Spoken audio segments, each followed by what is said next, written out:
cases of COVID-19. Listen, the fact of the matter is, pretty much every scientific and medical report shows that whenever you have a reopening, whether you want to call it a reopening of business or just a reopening of society, in the aftermath of something like this, that actually will lead to an increase in spreads. It's almost ipso facto. The more that you have people out there, the greater the possibility there is for transmission. And so the goal never has been to get transmission of COVID-19 down to zero. It never can be to keep transmission down to zero, because there's always going to be, with a rapidly transmittable disease like this, there will always be a level of transmission. And even when you have an immunization come out, there will be a transmission rate for COVID-19. So everyone needs to understand that fact.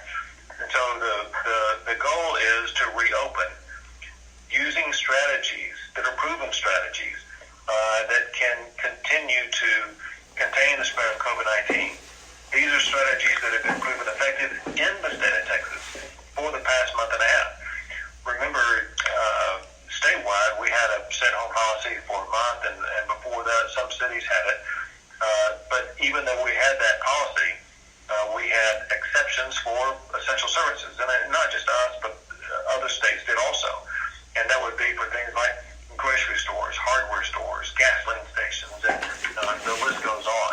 And so we showed that when safe practices are used, and when grocery stores are open with a capacity of 25%, which is my understanding from my discussions with HCB, for example, is that maybe the largest of their capacity they had open was 25%. In some jurisdictions, it was less than 25%.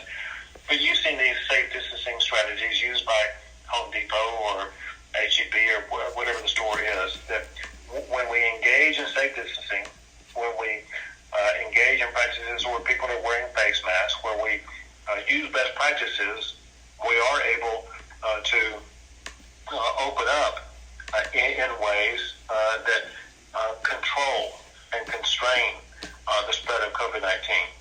And this may come up in answer to a future question, but the main thing that we look for, and this is the primary number that I've seen doctors and epidemiologists use, is that what we want to see is a reduction in the percentage of people who test positive.